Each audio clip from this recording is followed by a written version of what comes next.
A Fékezzük a klímaváltozást projektben résztvevő zöld szervezeteink célja, hogy több lakásban lakók számára könnyen elérhető lehetőségeket mutassunk be, melyek egy zöldebb és fenntarthatóbb élettér megvalósítását teszik lehetővé. Kövessenek minket!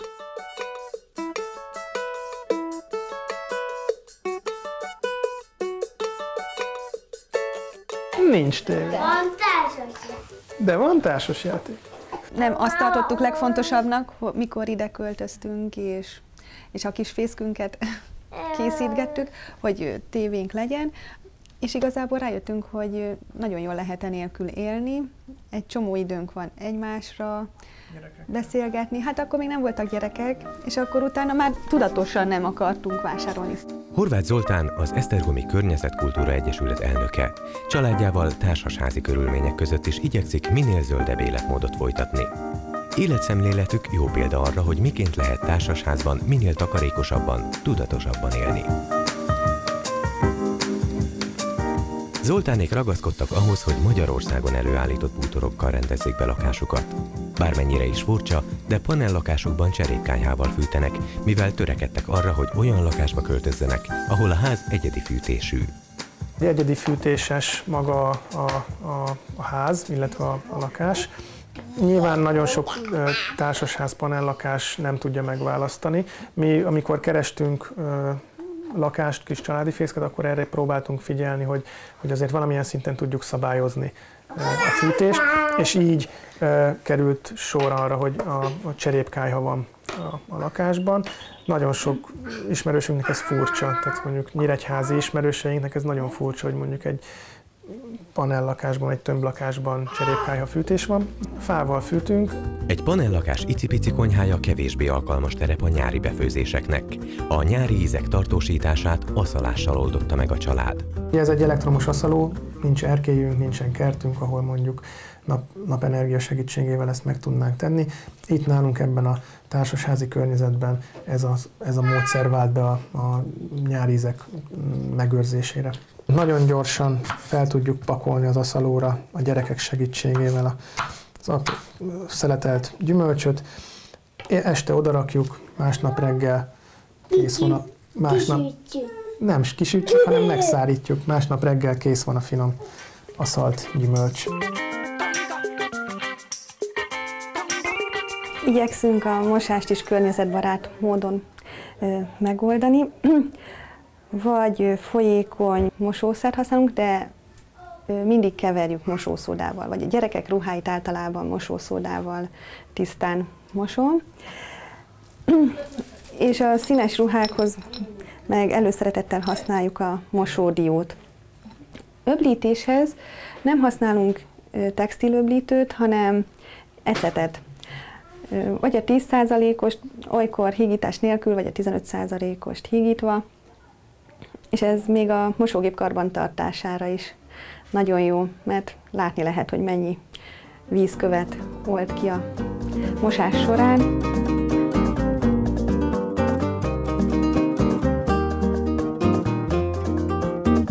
A ház mellett néhány méterre kiépített komposztálót főleg a lakóház fiatalabb házaspárjai használják. Mi alapvetően elég sok zöldséget, gyümölcsöt fogyasztunk, tehát nekünk elég sokszor kell többször is hetente lejönnünk ide a komposztálóhoz. Mi nekünk az a célunk, hogy ez majd későbbiekben ilyen közösségi komposztálóvá váljon. Most néhány család használja, néhány fiatal család használja.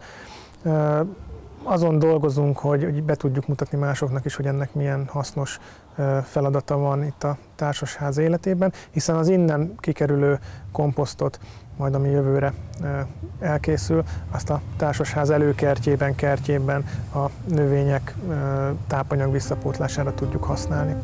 Az élelmiszerek vásárlásánál is törekszik a család a tudatosságra. Helyi termelőktől vásárolnak a legtöbbet.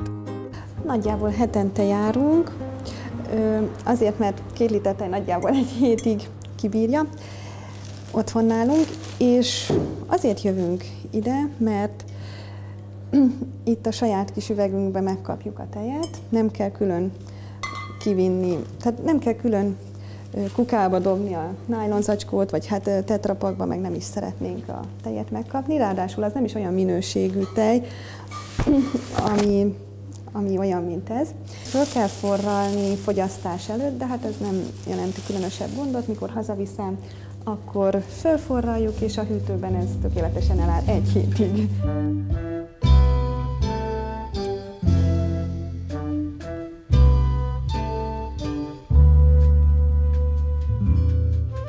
A komposztálás nem csak kertesházakban végezhető, hanem panelházak vagy társasházak udvarán is. Strenner Szilárd társasházban él. A társasházi komposztálás megvalósítását saját maga kezdeményezte a házban. Több lakó ellenvéleményezte a komposztáló létrehozását, mert tájidegen és szagot áraszt. De 2010 májusától pályázati támogatással a társasház elkezdhette a komposztálást. A feleségem főzött egy kis zöldbabot, úgyhogy annak a répavégek, meg a zöldbabvégek, körte, amit otthonról hoztunk, tehát minden zöldség. Ja, meg volt tojásrántotta is, úgyhogy tojáshéjat is bele szoktunk dobni. Az ürítés után még annyit szoktam csinálni, hogy megy bele a faforgács.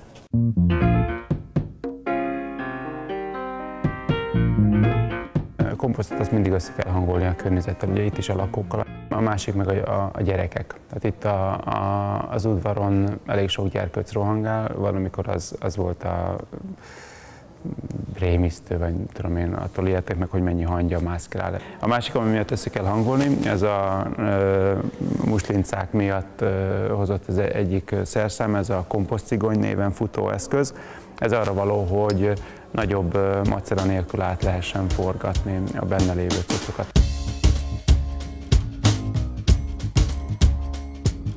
Van ez a forgatás, már ezzel is látszik egyébként, hogy lement a szintje, szerintem most is ment le. Ezt igazándiból minden alkalommal szinte meg lehetne csinálni, mert jót tesz neki, hogyha szellőzik. Tehát ahogy mondtuk, ez egy aerob, ez egy ilyen szellős komposztáló, ez korhad. Tehát, hogy ennek levegő kell, úgyhogy ennek jót tesz egy ilyen szellőztetés. Ez a konyhai cucc, ez gyakorlatilag szinte felszívódik. És akkor, hogyha valaki még azt mondja, hogy hát lehet, hogy büdös, akkor jöhet az eolit.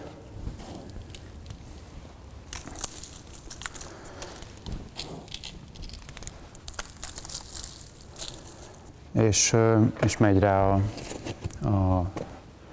majd mindjárt a filc. Ez egy ilyen geotextil néven futó anyag, ami megint csak arra szolgál, hogy lefedjük a tetejét, hogy ne tudjanak olyan szabadon kóvályogni benne a bogarak.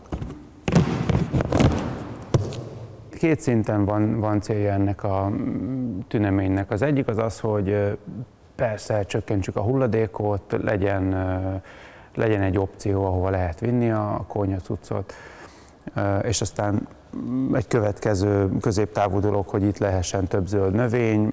Viszont szerintem ami sokkal fontosabb funkciója az, hogy tényleg egy lehetőség, hogy az emberek lássák, hogy ez működhet, és hogy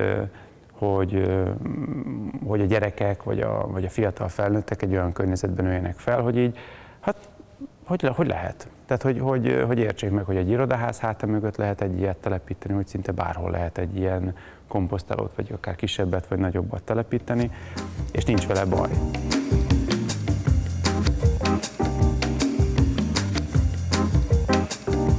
Gáspár Zoltán építész lakótelepen él. A Veszprémi Csalán Egyesület pályázata által sikerült megvalósítania álmát, egy sajátos szerkezetű zöld állványt épített a lakása előtti folyosóra, hogy környezetét zöldebbé tegye. A szerkezetet még csak 2 hónapja állították fel. Az örökzöld növények pár hónap múlva befutják az egész állványt. Az első cél az volt, hogy a bejáratnak egyfajta védelmet adjunk. Mivel ez egy északi oldal, itt nagyon erős a szél, és ez mindenképpen egy védelmet tud nyújtani. És a szél miatt ugye az eső és a hónak a hatása is meglehetősen erős szokott lenni. Az ápolás tekintetében mindenképpen gondozni kell, tehát gondozást igénylő felületről van szó, és én azt várom, hogy teljesen benője a maga felületét, és akár még tovább is terjeszkedjen. A közös képviselővel mindenképpen érdemes ezt egyeztetni.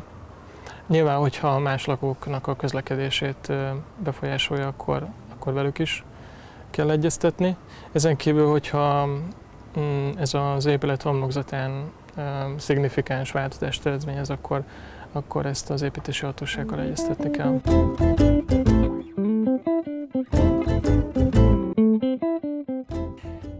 Fékezzük a klímaváltozás című projektben résztvevő Csalán Egyesület, Gaja Egyesület, Nők a Balatonért Egyesület és az Esztergomi Környezetkultúra Egyesület 4 lakossági szolgáltatás biztosít ügyfelei számára. A vízvizsgálat szolgáltatás megmutatja a kútvizek, ivóvízek szennyezettségi értékét, hogy emberi fogyasztásra javasolt-e vagy nem. Az épületek hőkamerás állapotfelmérése lehetővé teszi, hogy az ügyfél fűtési szezonban fel tudja térképezni otthonának hőveszteség szempontjából érzékeny területeit. Az ökoauditálás a jelentkező családok életterének, életvitelének környezetvédelmi célú felmérése egy teszt segítségével. Az állapotjelentés kiterjed az ingatlan szerkezeti elemeire, háztartási eszközeire, lakberendezési tárgyaira is. Az energetikai felmérés során a régi fanyílászárókat az ügyfelek egy egyszerű, utólagos szigeteléssel tökéletesíthetik. Ehhez speciális szigetelőgépet biztosítanak az irodák. Ha kíváncsi arra, hogy háza, lakása és életmódja mennyire környezettudatos, vegye igénybe az Éj Zölden projektben résztvevő egyesületek szolgáltatásait.